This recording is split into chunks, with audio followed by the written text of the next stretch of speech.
ಎಲ್ಲರಿಗೂ ನಮಸ್ಕಾರ. ಎಲ್ಲರೂ ಹೇಗಿದ್ದೀರಾ ಫ್ರೆಂಡ್ಸ್? ನಾನು ತುಂಬ ಚೆನ್ನಾಗಿದ್ದೀನಿ, ನೀವು ಚೆನ್ನಾಗಿದ್ದೀರಾ ಅಂತೇಳಿ ಅಂದ್ಕೊಂಡಿದ್ದೀನಿ. ನಾನಿವತ್ತು ತುಂಬ ಸುಲಭವಾಗಿ ಒಂದು 10 ನಿಮಿಷದಲ್ಲೆಲ್ಲ ಮಾಡುವಂಥ ಮೂಲಂಗಿ ಸಾರನ್ನ ತೋರಿಸ್ತಾ ಇದ್ದೀನಿ. ತುಂಬ ಈಸಿಯಾಗಿ ಮಾಡ್ಕೊಳ್ಳೋ ಅಂಥದ್ದು. ನಾವು ಪಾತ್ರೆಲಾದರೂ ಮಾಡ್ಕೋಬೋದು, ಇಲ್ಲ ಕುಕ್ಕರ್ಲಾದರೂ ಮಾಡ್ಕೋಬೋದು. ಬಟ್ ಇನ್ಸ್ಟೆಂಟಾಗಿ ಮಾಡ್ಕೊಳ್ಳೋ ಅಂಥದ್ದು ತುಂಬ ರುಚಿಯಾಗಿರುತ್ತೆ. ಮುದ್ದೆಗೆ, ಅನ್ನಕ್ಕೆ ರುಚಿ ಮಾತ್ರ ಸೂಪರಾಗಿರುತ್ತೆ. ಮತ್ತು ಮೂಲಂಗಿ ಆರೋಗ್ಯಕ್ಕೆ ಕೂಡ ತುಂಬ ಒಳ್ಳೆಯದು. ಬನ್ನಿ ಹೇಗೆ ಮಾಡೋದು ಅಂತ ಮೊದಲಿಗೆ ನೋಡ್ಕೊಂಬಂದ್ಬಿಡೋಣ. ನೋಡಿ, ನಾನಿಲ್ಲಿ ಒಂದು 1/4 kg ಆಗೋಷ್ಟು ಮೂಲಂಗಿ ತೆಗೆದು ತೊಳೆದು ಈ ಥರ ಕಟ್ ಮಾಡಿ ಇಟ್ಕೊಂಡಿದ್ದೀನಿ. ಸೊ ಇದನ್ನು ಪಕ್ಕಕ್ಕೆ ಇಟ್ಟು ಇದಕ್ಕೊಂದು ಮಸಾಲೆ ರೆಡಿ ಮಾಡ್ಕೊಳ್ಳೋಣ. ನೋಡಿ, ನಾನಿಲ್ಲಿ ಒಂದು 1/4 ಆಗೋಷ್ಟು ಈರುಳ್ಳಿ ತೊಗೊಂಡಿದ್ದೀನಿ, 1.5 ಅಷ್ಟು ಟೊಮೆಟೊ ತೊಗೊಂಡಿದ್ದೀನಿ. ಮತ್ತು ನಾವು ಮನೆಯಲ್ಲೇ ಮಾಡಿರೋಂಥ ಬೇಳೆ ಸಾರಿಗೆ ಅಂತ ಪುಡಿ ಮಾಡಿರ್ತೀವಲ್ಲ, ಅದನ್ನು ಇಲ್ಲಿ 1 ಟೇಬಲ್ ಸ್ಪೂನ್ ಸೇರಿಸ್ಕೊಂಡು ಸ್ವಲ್ಪ ಇದಕ್ಕೆ ನೀರು ಸೇರಿಸ್ಕೊಂಡು ರುಬ್ಕೊತೀನಿ. Fine paste. ನಾನು ಎಕ್ಸ್ಟ್ರಾ ಬೇರೆ ಏನೂ ಹಾಕ್ತಿಲ್ಲ. ತೆಂಗಿನಕಾಯಿ, ಕೊತ್ತಂಬರಿ ಸೊಪ್ಪು ಏನೂ ಇಲ್ಲ. ಹಾಗೆ ರುಬ್ಕೊಳ್ಳಿ, ತುಂಬ ರುಚಿಯಾಗಿರುತ್ತೆ. ಇಷ್ಟು ಸಣ್ಣ ಆದರೆ ಸಾಕು.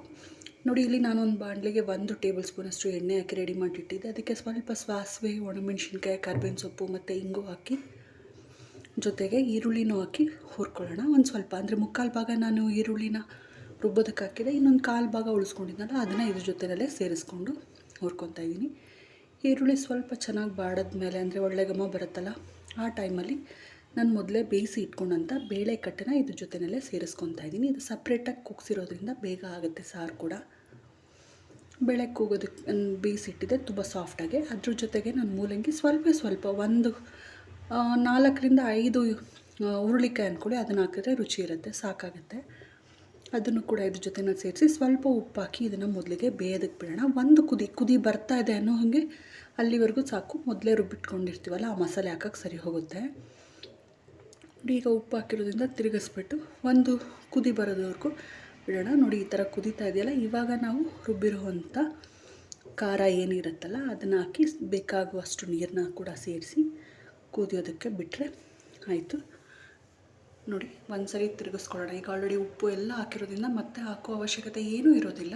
ಇದನ್ನು ಬೇಯೋದಕ್ಕೆ ಬಿಟ್ಟರೆ ಆಯಿತು. ತುಂಬ ಈಸಿಯಾಗಿ, ಸಿಂಪಲ್ಲಾಗಿ ಮತ್ತು ಬೇಗ ಮಾಡ್ಕೊಳ್ಳೋ ಅಂಥದ್ದು. ಒಂದು ಕಡೆ ಮುದ್ದೆಗಿಟ್ಟು ಒಂದು ಕಡೆ ಸಾರು ಮಾಡಿದ್ರೆ ರೆಡಿ ಆಗೋಗುತ್ತೆ. ನೋಡಿ, ಸಾರು ಕೂಡ ಬೇಯೋದಕ್ಕೆ ಶುರುವಾಗಿದೆ. ನೋಡಿದ್ರಲ್ಲ, ಇದೇ ಥರ ತುಂಬ ಸಿಂಪಲ್ಲಾಗಿ ಮಾಡ್ಕೊಳ್ಳೋಂಥ ಸಾರಾಗಿರ್ಬೋದು, ಅಡುಗೆ ತಿಂಡಿ ಆಗಿರ್ಬೋದು, ಬೇರೆ ಸ್ನ್ಯಾಕ್ಸ್ ಆಗಿರ್ಬೋದು, ನನ್ನ ಚಾನಲಲ್ಲಿ ನಾನು ತೋರಿಸ್ತಾ ಇರ್ತೀನಿ. ಮಿಸ್ ಮಾಡ್ದಲೇ ನೋಡಿ, ಸಪೋರ್ಟ್ ಮಾಡಿ ಅಂತ ಕೇಳ್ಕೊತೀನಿ. ನೋಡಿ, ಇದು ಚೆನ್ನಾಗಿ ಬೇಯ್ತಾ ಇದೆ, ಒಳ್ಳೆ ಘಮನೂ ಬರ್ತಾ ಇದೆ. ಈ ಟೈಮಲ್ಲಿ ನಾನು ನೋಡಿ ಫಸ್ಟ್ ಬೆಂದಿದೆಯಾ ಅಂತ ನೋಡ್ಕೊಂಬಿಡೋಣ, ಗೊತ್ತಾಗುತ್ತಲ್ಲ. ನೋಡಿ, ಇನ್ನೊಂದು ಸ್ವಲ್ಪ ಬೇಯಬೇಕಿದು, ಹಾಗಾಗಿ ಇನ್ನೊಂದು 2-3 ನಿಮಿಷ ಬಿಟ್ಟರೆ ಸಾಕಾಗತ್ತೆ. ನೋಡಿ, ಇವಾಗ ಚೆನ್ನಾಗೂ ಬೆಂದಿದೆ. ಸೊ ಕೊನೆಯಲ್ಲಿ ನಾನು ಸ್ವಲ್ಪ ಇದಕ್ಕೆ ಕೊತ್ತಂಬರಿ ಸೊಪ್ಪನ್ನು ಕೂಡ ಉದುರಿಸ್ಕೊತಾ ಇದ್ದೀನಿ. ಇದಕ್ಕೆ ಅಂತ ನಾನು ಮುದ್ದೆ ಮಾಡಿ ಇಟ್ಕೊಂಡಿದ್ದೆ. ತುಂಬ ರುಚಿಯಾಗಿರುತ್ತೆ ಸಾರು ಮಾತ್ರ. ನೀವು ನಿಮ್ಮ ಮನೇಲಿ ಟ್ರೈ ಮಾಡಿ ಹೇಗೆ ಬಂತು ಅಂತ ತಿಳಿಸೋದನ್ನು ಮಾತ್ರ ಮರಿಬೇಡಿ. ಮೊದಲನೇ ಸಾರಿ ವಿಡಿಯೋ ನೋಡ್ತಾ ಇರೋರು ಸಪೋರ್ಟ್ ಮಾಡಿ, ಹಾಗೆ ಸಬ್ಸ್ಕ್ರೈಬ್ ಮಾಡ್ಕೊಂಡು ನೋಡಿ ಅಂತೇಳಿ ಕೇಳ್ಕೊತೀನಿ. Thank you friends.